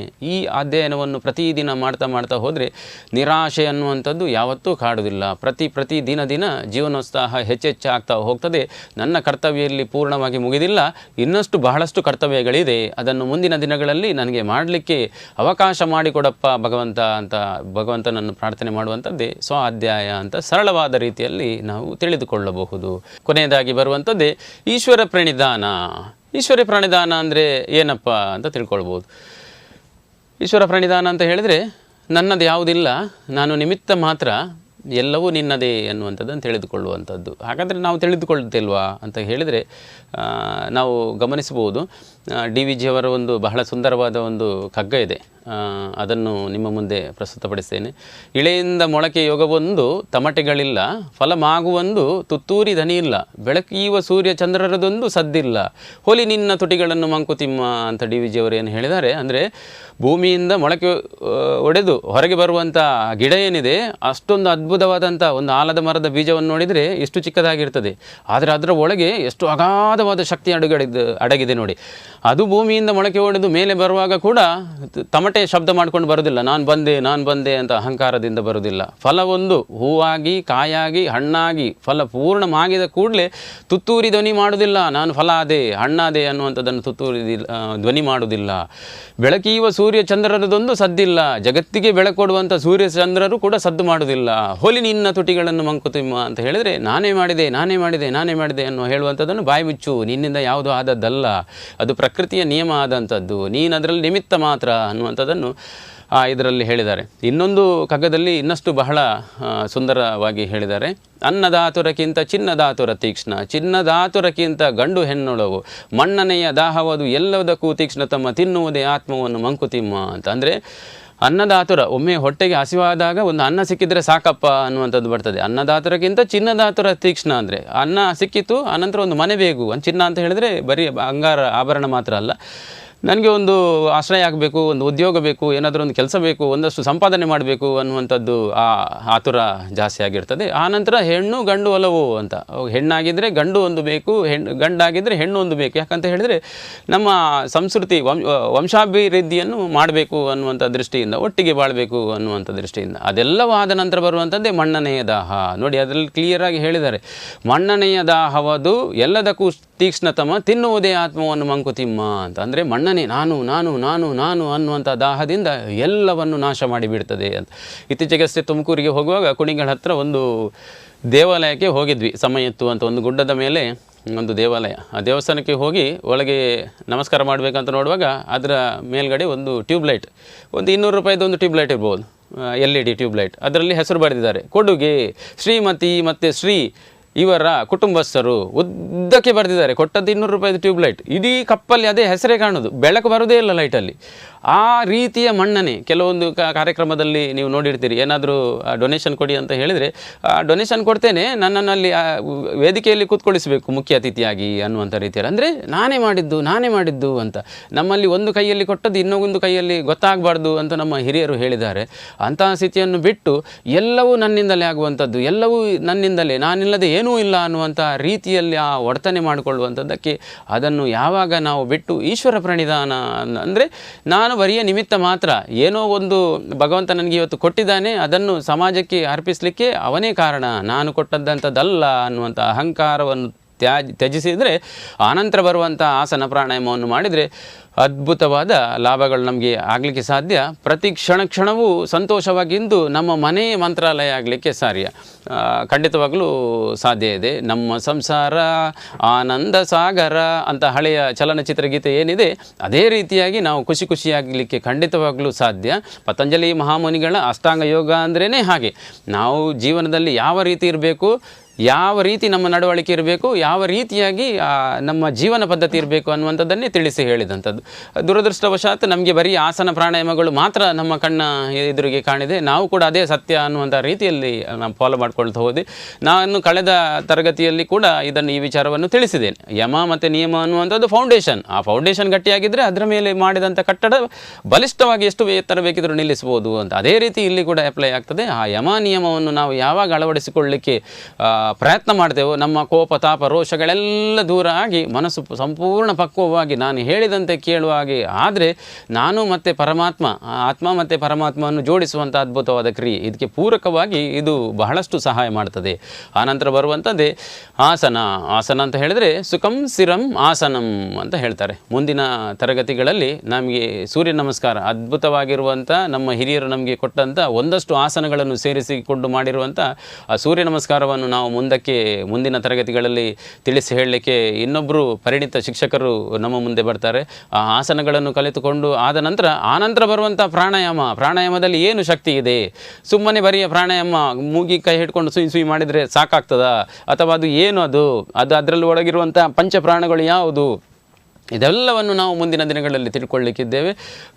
ಕನಿಷ್ಠ ಅವಧಿಯ ತರಗತಿ ಆದದ್ರಿಂದ ಸಂಕ್ಷಿಪ್ತವಾಗಿ ತಿಳಿಸಲಿಕ್ಕೆ ಪ್ರಯತ್ನ ಮಾಡಿದ್ದೇವೆ. ಇನ್ನಷ್ಟು ದೀರ್ಘವಾಗಿ ಇಷ್ಟೇನ ಯೋಗ ಅನ್ನುವಂಥದ್ದಲ್ಲ, ಇನ್ನಷ್ಟು ದೀರ್ಘವಾಗಿದೆ. ಆದರೆ ಬೇಸಿಕ್ಕಾಗಿ ನಾವು ಸರಳವಾಗಿ ಇಷ್ಟನ್ನು ತಿಳಿದುಕೊಂಡ್ರೆ ಮುಂದಕ್ಕೆ ಸಾಧನಕ್ಕೆ ಬಹುತೇಕ ನಮಗೆ ಅನುಕೂಲ ಆಗಲಿಕ್ಕೆ ಸಾಧ್ಯ ಅಂತ ಹೇಳ್ತಾ ಅಷ್ಟಾಂಗ ಯೋಗವನ್ನು ಸರಳವಾಗಿ ಈ ರೀತಿ ಹೇಳ್ಬೋದು ಅನ್ನುವಂಥದ್ದನ್ನು ತಮ್ಮ ಮುಂದೆ ಪ್ರಸ್ತುತಪಡಿಸಿದ್ದೇವೆ. ನಾನಾಗಲೇ ಹೇಳಿದ್ದೇನೆ, ಶರೀರ ತುಂಬ ಜಡವಾಗಿರುವಂಥದ್ದು, ಮನಸ್ಸು ಚಂಚಲವಾಗಿರುವಂಥದ್ದು. ಅಂಥ ಚಂಚಲವಾಗಿರುವಂಥ ಮನಸ್ಸನ್ನು ಶರೀರದೊಟ್ಟಿಗೆ ಜೋಡಿಸಿಕೊಳ್ಳುವಂಥ ಅದ್ಭುತ ಕ್ರಿಯೆಯಾದ ಯೋಗದೊಂದಿಗೆ ನಾವೆಲ್ಲ ಭಾಗವಹಿಸಿ ಮುಂದಿನ ಆಸನದ ಅಭ್ಯಾಸವನ್ನು ಮಾಡುವ. ಸುಖಾಸನದಲ್ಲಿದ್ದೇವೆ. ಎರಡೂ ಕೈಗಳನ್ನು ನೇರವಾಗಿ ಮೇಲಕ್ಕೆ ಎತ್ತಿಕೊಳ್ಳುವ. ಯಾರಿಗೆ ಸಾಧ್ಯ ಆಗೋದಿಲ್ಲ ಅವರು ಫೋರ್ಸ್ ಮಾಡೋದು ಬೇಡ. ಉಳಿದವರೆಲ್ಲರೂ ತಪ್ಪದೇ ಪ್ರಯತ್ನ ಮಾಡಲೇಬೇಕು. ನಮ್ಮ ಕಾಲಿನಲ್ಲಿ ಶಕ್ತಿ ಇದೆ. ಎರಡೂ ಕೈಗಳನ್ನು ಮೇಲಕ್ಕೆ ಎತ್ತಿಕೊಂಡು ಹಾಗೇ ಮೇಲಕ್ಕೆ ಎದ್ದು ನಿಲ್ಲುವ. ಸ್ವಲ್ಪ 2 ಹೆಜ್ಜೆ ಮುಂದಕ್ಕೆ 2 ಹೆಜ್ಜೆ ಹಿಂದಕ್ಕೆ ಕೈಯನ್ನು ಇಳಿಸಿಕೊಳ್ಳುವ. ಈಗ ಕೆಲವೊಂದು ಚಾಲನೆಗಳನ್ನು ಮಾಡಿ ಒಂದಷ್ಟು ಆಸನದ ಅಭ್ಯಾಸವನ್ನು ಇವತ್ತು ಮಾಡುವ. ಕಟಿ ಚಾಲನೆ. 2 ಹಸ್ತಗಳನ್ನು ಬೆನ್ನಿನ ಹಿಂಭಾಗದಲ್ಲಿ ನೋಡಿ, ಇಲ್ಲಿ ನಿಮಗೆ ಕಾಣ್ತದೆ. ಈ ಸ್ಥಿತಿಯಲ್ಲಿ ನಿಂತ್ಕೊಂಡು ಉಸಿರೊಮ್ಮೆ ತುಂಬಿಸಿಕೊಳ್ಳುವ. ಪೂರಕ. ರೇಚಕ ಮಾಡುತ್ತಾ ಬೆನ್ನನ್ನು ಹಿಂದಕ್ಕೆ, ಪೂರಕ ಮಾಡುತ್ತಾ ನೇರ, ಮತ್ತೊಮ್ಮೆ ರೇಚಕ ಮಾಡುತ್ತಾ ಮುಂದಕ್ಕೆ ಬಾಗುವ. ಈಗ ಮತ್ತೊಮ್ಮೆ ಪೂರಕ ಮಾಡುತ್ತಾ ಮೇಲಕ್ಕೆ, ರೇಚಕ ಮಾಡುತ್ತಾ ಹಿಂದಕ್ಕೆ, ಪೂರಕ ಮಾಡುತ್ತಾ ನೇರ, ರೇಚಕದೊಂದಿಗೆ ಮುಂದಕ್ಕೆ, ಪೂರಕದೊಂದಿಗೆ ನೇರ, ಮತ್ತೊಮ್ಮೆ ಮಾಡುವ. ರೇಚಕ ಮಾಡುವ ಹಿಂದಕ್ಕೆ, ಪೂರಕ, ಮತ್ತೊಮ್ಮೆ ಕೊನೆಯ ಬಾರಿ ರೇಚಕ ನೇರ. ಈಗ ಕೈಗಳನ್ನು ಕೆಳಕ್ಕೆ ಇಳಿಸಿಕೊಳ್ಳುವ. ಇಬ್ಬರು ಮುಂದಕ್ಕೆ ತಿರುಗಿಕೊಳ್ಳುವ. ಈಗ ಗ್ರೀವ ಸಂಧಿ ಚಾಲನೆ. ಗ್ರೀವ ಅಂತ ಹೇಳಿದರೆ ನಮ್ಗೆ ಗೊತ್ತು, ಗ್ರೀವ ಶ್ವಾಸ ಮಾಡ್ತೇವೆ. ಅದೇ ರೀತಿ ಈ ಕತ್ತಿನ ಭಾಗಕ್ಕೆ ಚಾಲನೆಯನ್ನು ಮಾಡುವಂಥದ್ದು. ಇಲ್ಲಿರುವಂಥ ಸಮಸ್ಯೆ ತೊಂದರೆಗಳೆಲ್ಲ ನಿವಾರಣೆ ಆಗ್ತದೆ. ಥೈರಾಯ್ಡ್ ಸಮಸ್ಯೆ ಇರ್ಬೋದು, ಇಂಥದ್ದೆಲ್ಲ ಇರ್ಬೋದು. ದೀರ್ಘವಾಗಿ ಆ ಭಾಗದಲ್ಲಿ ಉಸಿರಾಟವನ್ನು ಮಾಡಿಕೊಳ್ಳುವಂಥದ್ದು. ಎರಡೂ ಕೈಗಳನ್ನು ಬೆಸೆದುಕೊಂಡು ಜೀವನವನ್ನು ಈಗ ತಿರುಗಿ ತೋರಿಸಿ, ನೀವು ಹಾಗೆ ಇರಿ ಅಕ್ಕ. ನೋಡಿ, ಈ ರೀತಿಯಾಗಿ ಇಟ್ಟುಕೊಂಡು ಭುಜವನ್ನು ಪೂರ್ತಿಯಾಗಿ ಕೆಳಕ್ಕೆ ಜಗ್ತೇವೆ. ಅಂದರೆ ಎದೆಗೂಡು ಪೂರ್ತಿ ವಿಸ್ತಾರವಾಗಿರ್ತದೆ. ಇಲ್ಲಿಂದ ಒಮ್ಮೆ ಮಾಡಿ ತೋರಿಸ್ತಾರೆ, ಆ ನಂತರ ಜೊತೆಯಾಗಿ ಮಾಡುವ ನಾವು. ಉಸಿರು ತುಂಬಿಸಿಕೊಳ್ಳುತ್ತಾ ತಲೆಯನ್ನು ಮೇಲಕ್ಕೆ ಎತ್ತಿಕೊಳ್ಳೋದು, ಉಸಿರು ಖಾಲಿ ಮಾಡುತ್ತಾ ನೇರ, ಉಸಿರು ತುಂಬಿಸಿಕೊಳ್ಳುತ್ತಾ ಕೆಳಕ್ಕೆ, ಉಸಿರು ಖಾಲಿ ಮಾಡುತ್ತಾ ನೇರ. ಈಗ ಎಲ್ಲರೂ ಜೊತೆಯಾಗಿ ಮಾಡುವ. ಉಸಿರು ತುಂಬಿಸಿಕೊಳ್ಳುತ್ತಾ ಮೇಲಕ್ಕೆ, ಉಸಿರು ಖಾಲಿ ಮಾಡುತ್ತಾ ನೇರ, ಉಸಿರು ತುಂಬಿಸಿಕೊಳ್ಳುತ್ತಾ ಕೆಳಕ್ಕೆ, ಉಸಿರು ಖಾಲಿ ಮಾಡುತ್ತಾ ನೇರ. ಇನ್ನೊಂದು ಬಾರಿ ಮಾಡುವ. ಉಸಿರು ತುಂಬಿಸಿಕೊಳ್ಳುತ್ತಾ ಮೇಲಕ್ಕೆ, ಉಸಿರು ಖಾಲಿ ಮಾಡುತ್ತಾ ನೇರ, ಉಸಿರು ತುಂಬಿಸಿಕೊಳ್ಳುತ್ತಾ ಕೆಳಕ್ಕೆ, ಉಸಿರು ಖಾಲಿ ಮಾಡುತ್ತಾ ನೇರ. ಈಗ 2 ಬಾರಿ ಆಯಿತು. ಈಗ ಪಕ್ಕಕ್ಕೆ ಭುಜವನ್ನು, ಕುತ್ತಿಗೆಯನ್ನು ಭುಜದ ಮೇಲ್ಭಾಗಕ್ಕೆ ನೇರ, ಬಲಕ್ಕೆ ನೇರ.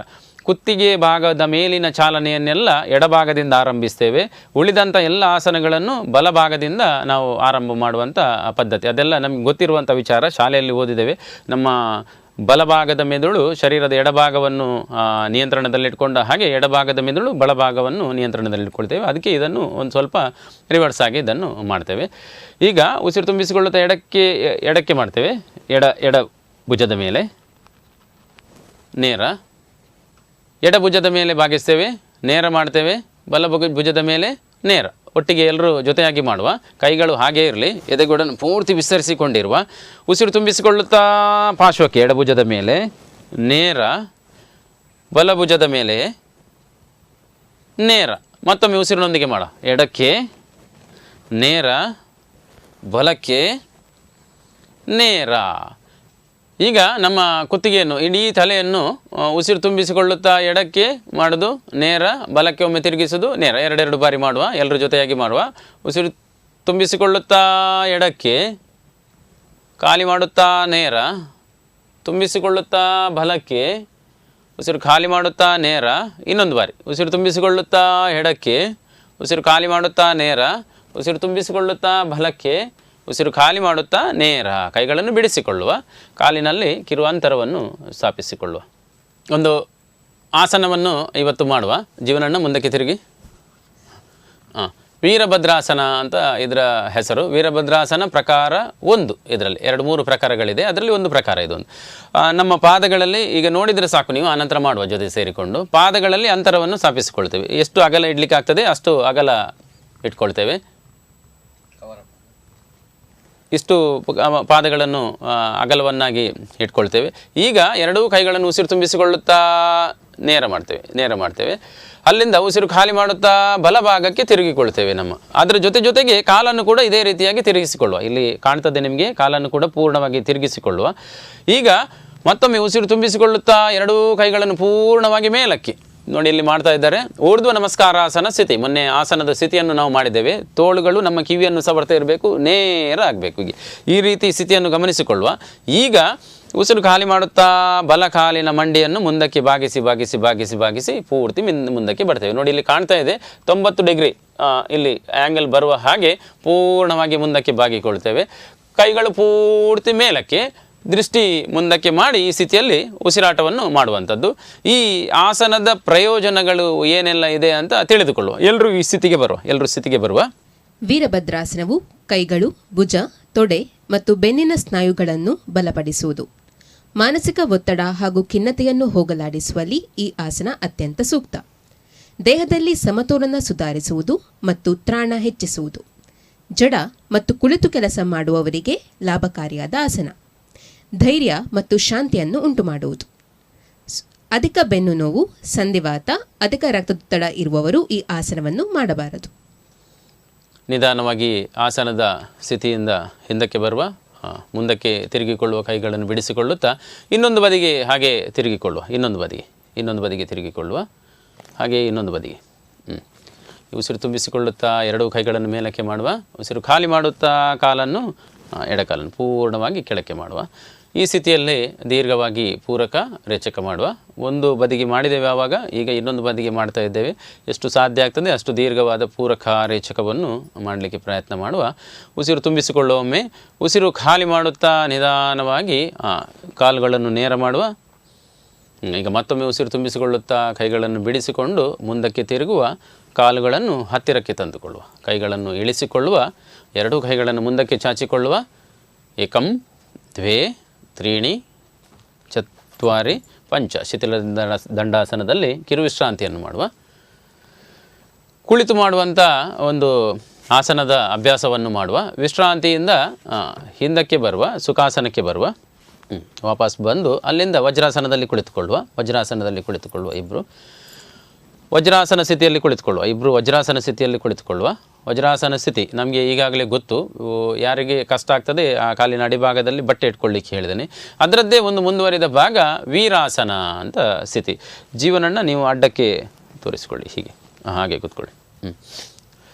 ಈಗ ಕಾಲಿನ ಹಿಮ್ಮಡಿಗಳನ್ನು ಪಕ್ಕಕ್ಕೆ ಸರಿಸಿ ನಮ್ಮ ಪೃಷ್ಠವನ್ನು ಮೆಲ್ಲನೆ ನೆಲದ ಮೇಲೆ ಇಟ್ಕೊಳ್ಳುವಂಥದ್ದು. ಯಾರಿಗೆ ಅದು ಪೂರ್ಣವಾಗಿ ನೆಲದ ಮೇಲೆ ತಾಗುವುದಿಲ್ಲ, ದಪ್ಪದ ಆ ರೀತಿ ಬೆಡ್ಶೀಟನ್ನು ಆ ಪೃಷ್ಠದ ಅಡಿಭಾಗದಲ್ಲಿ ಹಾಕಿಕೊಂಡಾಗ ಸರಿಯಾಗಿ ಕೂತ್ಕೊಳ್ಳಿಕ್ಕಾಗ್ತದೆ.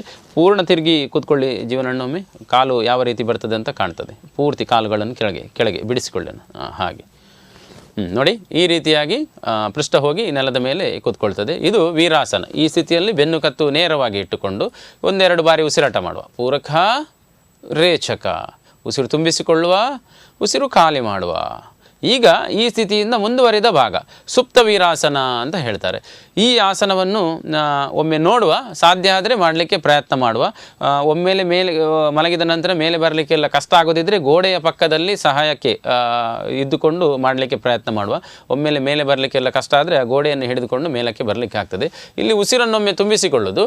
ಉಸಿರು ಖಾಲಿ ಮಾಡುತ್ತಾ ನಿಧಾನವಾಗಿ ಮೊಣಕೈಯನ್ನು ನೆಲಕ್ಕೆ ತಾಗಿಸಿಕೊಂಡು, ನೋಡಿ ಇಲ್ಲಿ ಕಾಣ್ತಾ ಇದೆ, ಮೊಣಕೈಯನ್ನು ನೆಲಕ್ಕೆ ತಾಗಿಸಿಕೊಂಡು ಪೂರ್ಣವಾಗಿ ಬೆನ್ನಿನ ಮೇಲೆ ಮಲಗಿಕೊಳ್ಳುವಂಥದ್ದು. ಬೆನ್ನಿನ ಮೂಳೆ ಪೂರ್ತಿ ನೆಲಕ್ಕೆ ಹೋಗುವ ಹಾಗೆ ಆ ರೀತಿಯಾಗಿ ಎರಡೂ ಕೈಗಳನ್ನು ಪೂರ್ತಿಯಾಗಿ ಮೇಲಕ್ಕೆ ಚಾಚಿಕೊಳ್ಳುವಂಥದ್ದು. ಈ ಸ್ಥಿತಿಯಲ್ಲಿ ಸಹಜವಾಗಿ ವಿಶ್ರಾಂತ ಮಾಡುವಂಥದ್ದು. ಈ ಆಸನದ ಲಾಭಗಳೇನು ಅಂತ ತಿಳಿದುಕೊಳ್ಳುವ. ಸುಪ್ತ ವೀರಾಸನ ಇದು ಉದರ ಭಾಗದ ಸ್ನಾಯುಗಳನ್ನು ಬಲಪಡಿಸುತ್ತದೆ. ಅಧಿಕ ರಕ್ತದೊತ್ತಡ ಮತ್ತು ಸೈಟಿಕಾ ಸಮಸ್ಯೆ ಇದ್ದವರಿಗೆ ಇದು ಪ್ರಯೋಜನಕಾರಿ. ಕಾನ್ಸ್ಟಿಪೇಷನ್, ಮಲಬದ್ಧತೆ ಸಮಸ್ಯೆಗಳನ್ನು ನಿವಾರಿಸುತ್ತದೆ. ಪೃಷ್ಠಭಾಗದಲ್ಲಿ ಅಧಿಕ ನೋವಿರುವವರು ಈ ಆಸನವನ್ನು ಮಾಡಬಾರದು. ನಿಧಾನವಾಗಿ ಈಗ ಕೈಗಳನ್ನು ಹತ್ತಿರಕ್ಕೆ ತರುವ. ಮೊಣಕೈಯ ಸಹಾಯದಿಂದಲೇ ಮೆಲ್ಲನೆ ಮೊಣಕೈಯ ಸಹಾಯದಿಂದ ಮೇಲಕ್ಕೆ ಬರುವ. ಈಗ ಕಾಲನ್ನು ಬಿಡಿಸಿಕೊಳ್ಳುವ. ಮೆಲ್ಲನೆ ವಜ್ರಾಸನಕ್ಕೆ ಬರುವ. ವಜ್ರಾಸನದಿಂದ ಸುಖಾಸನ, ಜೀವನನ ತಿರುಗಿ ಕುಳಿತುಕೊಳ್ಳಿ.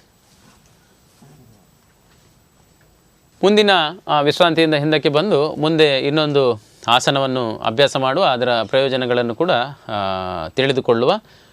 ಕಾಲನ್ನು ಸಂಪೂರ್ಣವಾಗಿ ಬಿಡಿಸಿಕೊಳ್ಳುವ, ಪೂರ್ತಿ ಮುಂದಕ್ಕೆ ಬಿಡಿಸಿಕೊಳ್ಳುವ. ಈ ಆಸನದ ಹೆಸರು ಜಾನು ಶೀರ್ಷಾಸನ ಅಂತ ಹೇಳಿದರೆ. ಜಾನು ಅಂತ ಹೇಳಿದರೆ ಕಾಲಿನ ಮಂಡಿ. ಮೊನ್ನೆ ಚಾಲನೆ ಮಾಡಿದಾಗ ಅದನ್ನು ತಿಳ್ಕೊಂಡಿದ್ದೇವೆ. ಹಣೆಯನ್ನು ಕೊಂಡೋಗಿ ಮಂಡಿಗೆ ತಾಗಿಸುವಂಥ ಒಂದು ಕ್ರಿಯೆ. ಒಮ್ಮೆ ನೋಡುವ ಇದನ್ನು, ಆನಂತರ ನಾವು ಮಾಡುವ. ಎಲ್ಲ ಆಸನಗಳನ್ನು ನಾವು ಬಲಭಾಗದಿಂದಲೇ ಆರಂಭ ಮಾಡುವಂಥದ್ದು. ಈಗ ಎಡಕಾಲನ್ನು ಮಡಚಿಕೊಳ್ಳುತ್ತಾ ಬಲ ತೊಡೆಗೆ ತಾಗಿಸಿಕೊಳ್ಳುವಂಥದ್ದು. ಎಡಕಾಲನ್ನು ಮಡಚಿಕೊಳ್ಳುತ್ತಾ ಇನ್ನಷ್ಟು ಉಸಿರನ್ನು ಕೊಳ್ಳಿಕ್ಕಿದೆ. ಇದರಲ್ಲಿ ಆರಂಭಿಕ ಹಂತ ಆದದ್ರಿಂದ ಉಸಿರು ತಗೊಳ್ಬೇಕಾ ಬಿಡಬೇಕಾ ಅನ್ನುವಂಥ ಗೊಂದಲ ಆಗಬಾರ್ದು ಅನ್ನುವಂಥ ದೃಷ್ಟಿಯಿಂದ ನೇರ ಆಸನದ ಸ್ಥಿತಿಗೆ ನಾವೀಗ ಬಂದಿದ್ದೇವೆ. ಮುಂದಕ್ಕೆ ಹೋಗ್ತಾ ಇದನ್ನೆಲ್ಲ ತಿಳ್ಕೊಳ್ತಾ ಹೋಗ್ಬೋದು. ಈಗ ಈ ರೀತಿ ಕಾಲನ್ನು ಇಟ್ಟುಕೊಂಡಿದ್ದೇವೆ. ಈಗ ಉಸಿರು ತುಂಬಿಸಿಕೊಳ್ಳುತ್ತಾ ಮುಂದಿನಿಂದ ಎರಡೂ ಕೈಗಳನ್ನು ಪೂರ್ತಿ ಮೇಲಕ್ಕೆ ಎತ್ತಿಕೊಳ್ತೇವೆ.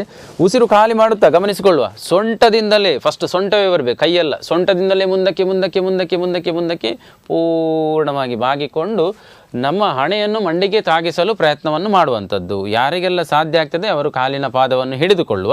ಮೊಣಕೈಯನ್ನು ನೆಲಕ್ಕೆ ತಾಗಿಸಲು ಪ್ರಯತ್ನಿಸುವ.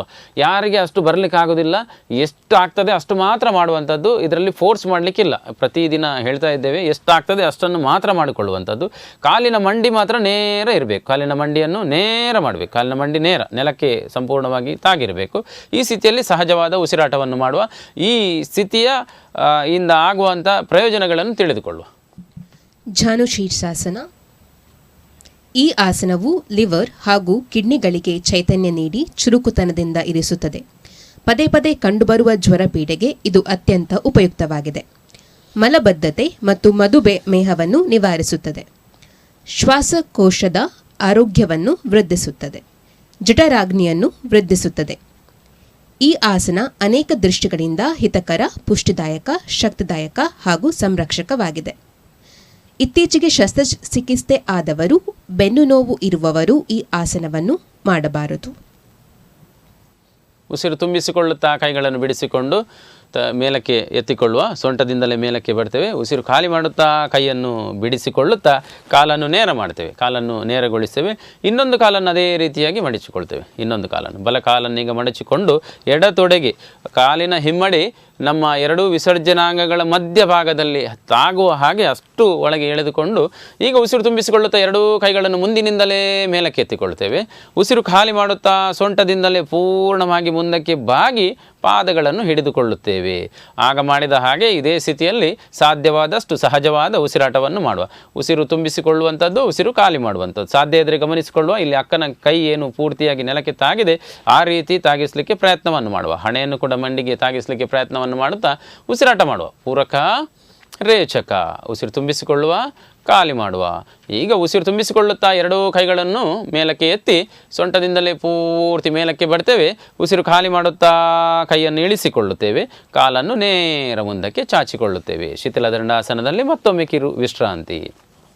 ವಿಶ್ರಾಂತಿಯಿಂದ ವಾಪಸ್ ಹಿಂದಕ್ಕೆ ಬರುವ, ಪಾದಗಳನ್ನು ಜೊತೆ ಮಾಡುವ, ಎರಡೂ ಪಾದಗಳನ್ನು ಜೊತೆ ಮಾಡುವ. ಜೀವನನ್ನು ಈ ಕಡೆ ತಿರುಗಿ ಕೂತ್ಕೊಳ್ಳಿ. ಈಗ ಅಡ್ಡಕ್ಕೆ ಸಾಕು. ಎರಡೂ ಕೈಗಳನ್ನು ಮುಂದಕ್ಕೆ ಚಾಚಿಕೊಳ್ಳುವ, ಮುಂದಕ್ಕೆ ನೇರವಾಗಿ. ಈ ಸ್ಥಿತಿಯಲ್ಲಿ ಉಸಿರಾಟ ಮಾಡುವ. ಬೆನ್ನು ನೇರ ಮಾಡುವ ಬೆನ್ನು ಎಲ್ಲರೂ ನೇರ ಮಾಡುವ.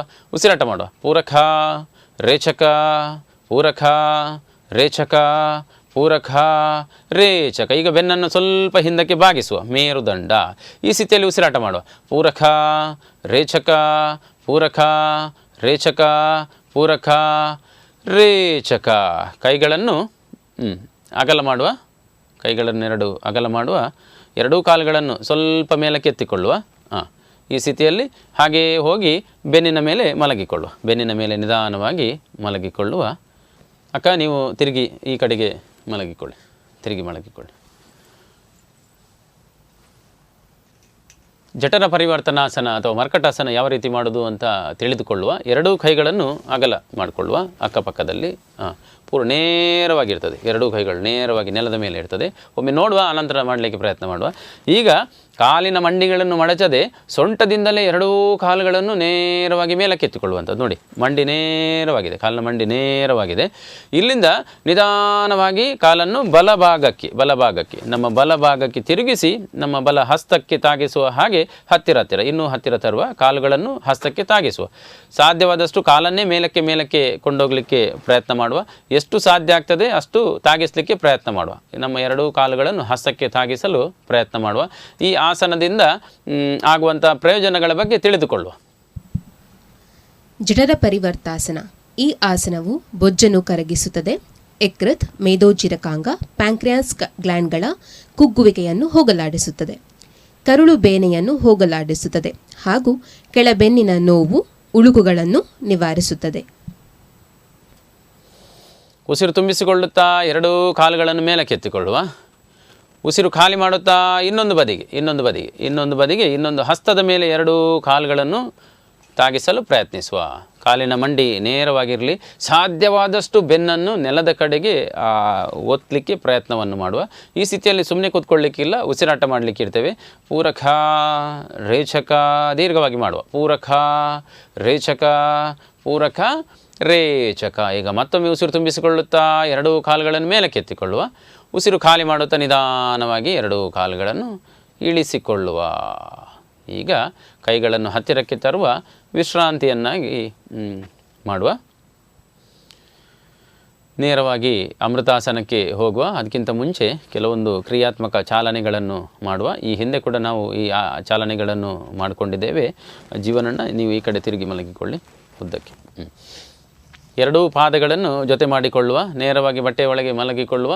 ಉಸಿರು ತುಂಬಿಸಿಕೊಳ್ಳುತ್ತಾ ಎರಡೂ ಕಾಲುಗಳನ್ನು 30 ಡಿಗ್ರಿ ಮೇಲಕ್ಕೆ, ರೇಚಕದೊಂದಿಗೆ ಕೆಳಕ್ಕೆ, ಪೂರಕದೊಂದಿಗೆ ಮೇಲಕ್ಕೆ, ರೇಚಕದೊಂದಿಗೆ ಕೆಳಕ್ಕೆ, ಮತ್ತೊಮ್ಮೆ ಪೂರಕ, ರೇಚಕ. ಈಗ ಎರಡು ಕಾಲನ್ನು 60 ಡಿಗ್ರಿ ಎತ್ತಿಕೊಳ್ಳುವ.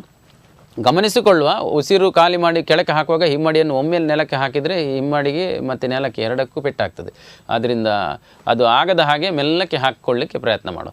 ಉಸಿರು ತುಂಬಿಸಿಕೊಳ್ಳುತ್ತಾ ಮೇಲಕ್ಕೆ, ಉಸಿರು ಬಿಡುತ್ತಾ ಕೆಳಕ್ಕೆ, ಉಸಿರು ತುಂಬಿಸಿಕೊಳ್ಳುತ್ತಾ ಮೇಲಕ್ಕೆ, ಉಸಿರು ಬಿಡುತ್ತಾ ಕೆಳಕ್ಕೆ, ಉಸಿರು ತುಂಬಿಸಿಕೊಳ್ಳುತ್ತಾ ಮೇಲಕ್ಕೆ, ಉಸಿರು ಬಿಡುತ್ತಾ ಕೆಳಕ್ಕೆ. ಸಂಪೂರ್ಣವಾಗಿ ಇಡೀ ನೆತ್ತಿಯಿಂದ ಪಾದದವರೆಗಿನ ಶರೀರಕ್ಕೆ ಸಂಪೂರ್ಣ ವಿಶ್ರಾಂತಿಯನ್ನು ನೀಡಲು ಪ್ರಯತ್ನಿಸುವ. ಶರೀರದ ಎಲ್ಲ ಭಾಗಗಳನ್ನು ಗಮನಿಸಿಕೊಳ್ಳುವ. ವಿಶ್ರಾಂತಿ.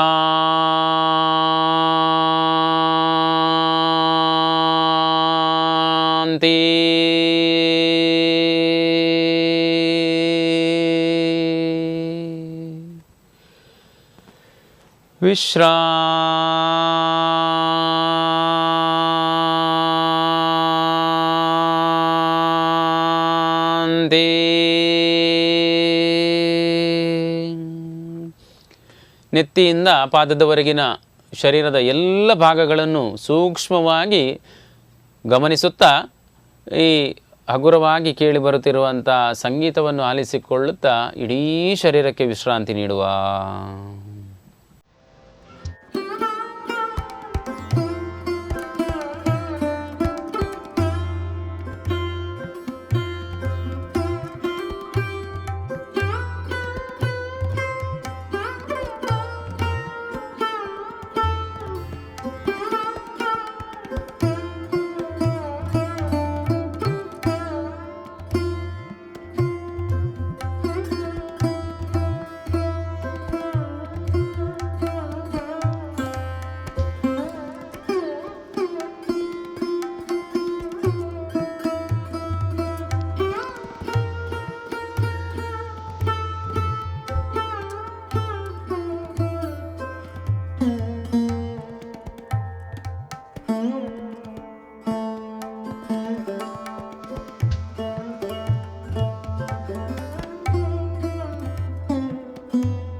ಪರಮಾತ್ಮನ ಅನುಗ್ರಹದಿಂದ ನಾನು ಮಾಡಿದ ಒಂದಷ್ಟು ಯೋಗ ಅಭ್ಯಾಸದಿಂದ ಶರೀರದಲ್ಲಿ ಇದ್ದಂತಹ ಎಲ್ಲ ನೋವು, ಕೊರತೆಗಳು, ಅನಾರೋಗ್ಯ ಸಂಪೂರ್ಣವಾಗಿ ನನ್ನ ಶರೀರದಿಂದ ಹೊರಕ್ಕೆ ಹೋಗಿ ಇಡೀ ಶರೀರ ಸಂಪೂರ್ಣ ಆರೋಗ್ಯಪೂರ್ಣವಾಗಿದೆ. ಮನಸ್ಸು ಪ್ರಶಾಂತವಾಗಿದೆ. ಯಾವುದೇ ಚಿಂತೆ, ನೋವು, ಕೊರತೆಗಳು ಮನಸ್ಸಿನಲ್ಲಿ ಸುಳಿಯುವುದಿಲ್ಲ. ಸಂಪೂರ್ಣ ಪ್ರಶಾಂತವಾದ ಮನಸ್ಸು ಆರೋಗ್ಯಪೂರ್ಣವಾದ ಶರೀರವನ್ನು ದಯಪಾಲಿಸಿದ ಪರಮಾತ್ಮನಿಗೆ ಮನಸ್ಸಿನಲ್ಲೇ ವಂದಿಸಿಕೊಳ್ಳುತ್ತಾ ನನ್ನ ಈ ಶರೀರವನ್ನು ಸಮಾಜದ ಸೇವೆಗೆ ಸಮರ್ಪಿಸಲು ಅಮೃತಾಸನ ಅಥವಾ ಶವಾಸನದಿಂದ ಹಗುರವಾಗಿ ಹಿಂದಕ್ಕೆ ಬರುವ. ಪಾದಗಳಿಗೆ ಹಗುರವಾದ ಚಲನೆಯನ್ನು ಮಾಡುವ. ಎಡಕ್ಕೆ ಬಲಕ್ಕೆ, ಎಡಕ್ಕೆ ಬೆಳಕ್ಕೆ. ಹಸ್ತಗಳಿಗೆ ಹಗುರವಾದ ಚಲನೆಯನ್ನು ಮಾಡುವ. ಬೆರಳುಗಳಿಗೆ ಚಲನೆಯನ್ನು ಮಾಡುವ. ತಲೆಯನ್ನು ನಿಧಾನವಾಗಿ ಎಡಕ್ಕೂ ಬಲಕ್ಕೂ, ಎಡಕ್ಕೂ ಬಲಕ್ಕೂ ಚಲನೆಯನ್ನು ಮಾಡುತ್ತಾ ಎರಡೂ ಪಾದಗಳನ್ನು ಜೊತೆ ಮಾಡಿಕೊಳ್ಳುತ್ತಾ ಎಡಕಾಲನ್ನು ಮಡಚಿಕೊಂಡು ಬಲಕಾಲಿನ ಮಂಡಿಯ ಹತ್ತಿರ ಇಟ್ಟುಕೊಳ್ಳುವ. ಎಡಕೈ ಎದೆಗೂಡಿನ ಮೇಲೆ, ಬಲಕೈ ನೇರ ಹಿಂದಕ್ಕೆ ನಿಧಾನವಾಗಿ ಬಲಭಾಗಕ್ಕೆ ಹೊರಳಿಕೊಳ್ಳುವ. ಎಡಕೈ ಎಡಕಾಲನ್ನು ನೇರಗೊಳಿಸುವ. ಬೆನ್ನಿನ ಭಾಗಕ್ಕೆ ವಿಶ್ರಾಂತಿಯನ್ನು ನೀಡುವ. ಹಾಗೆ ನೇರವಾಗಿ ಹೊರಳಿಕೊಂಡು ಹೊಟ್ಟೆಯ ಮೇಲೆ ಮಲಗಿಕೊಳ್ಳುವ. ಮಕರಾಸನದ ಸ್ಥಿತಿಗೆ ಬರುವ. ಮಕರಾಸನದ ಸ್ಥಿತಿಯಲ್ಲಿ ಒಂದು ಹಸ್ತದ ಮೇಲೆ ಇನ್ನೊಂದು ಹಸ್ತವನ್ನು ಇಟ್ಟುಕೊಂಡು ಅದರ ಮೇಲೆ ಗಲ್ಲವನ್ನು ಇಟ್ಟುಕೊಳ್ಳುವ. ಕಾಲಿನ ಹಿಮ್ಮಡಿಗಳು ಒಳಮುಖವಾಗಿ ಒಂದನ್ನೊಂದು ನೋಡುವ ಹಾಗೆ ಆ ರೀತಿ ಇಟ್ಟುಕೊಳ್ಳುವ. ಯಾರಿಗೆ ಸಾಧ್ಯ ಇದೆ ಬಲ ಹಸ್ತವನ್ನು ಎಡಭುಜದ ಮೇಲೂ ಎಡ ಹಸ್ತವನ್ನು ಬಲಭುಜದ ಮೇಲೂ ಇಟ್ಟುಕೊಂಡು ಅದರ ಮಧ್ಯದಲ್ಲಿ ಕತ್ತನ್ನು ಇಟ್ಟುಕೊಂಡು ವಿಶ್ರಾಂತಿಯನ್ನು ಮಾಡಬಹುದು. ಇನ್ನೊಂದು ಪ್ರಕಾರ ಮಕರಾಸನದ್ದು ಹೊಟ್ಟೆಯ ಭಾಗದಲ್ಲಿ ಸಹಜವಾಗಿ ಆಗುತ್ತಿರುವಂಥ ಉಸಿರಾಟದ ಕ್ರಿಯೆಯನ್ನು ಗಮನಿಸಿಕೊಳ್ಳುತ್ತಾ ಅಮೃತಾಸನದಿಂದ ಹಗುರವಾಗಿ ಹಿಂದಕ್ಕೆ ಬರುವ. ಎರಡು ಹಸ್ತಗಳನ್ನು ಎದೆಗೂಡಿನ ಅಕ್ಕಪಕ್ಕದಲ್ಲಿ ಇಟ್ಟುಕೊಂಡು ನಿಧಾನವಾಗಿ ಅಧೋಮುಖ ವಜ್ರಾಸನ ಸ್ಥಿತಿಗೆ ಬರುವ, ಅಲ್ಲಿಂದ ವಜ್ರಾಸನ ಸ್ಥಿತಿಗೆ ಬರುವ, ಎರಡೂ ಕೈಗಳಲ್ಲಿ ನಮಸ್ಕಾರ ಮುದ್ರೆಯನ್ನು ಸ್ಥಾಪಿಸಿಕೊಂಡು ಯೋಗ ವಿದ್ಯೆಯನ್ನು ಕಲಿಸಿಕೊಟ್ಟ ಪತಂಜಲಿ ಮಹಾಮುನಿಗೆ ವಂದನೆ ಸಲ್ಲಿಸೋಕ್ಕೋಸ್ಕರ ಯೋಗ ಮಂತ್ರ ಜ್ಯೋತಿರ್ಮಂತ್ರವನ್ನು ಎಲ್ಲರೂ ಒಟ್ಟಾಗಿ ಪಠಿಸುವ. ಲಘು ಓಂಕಾರ.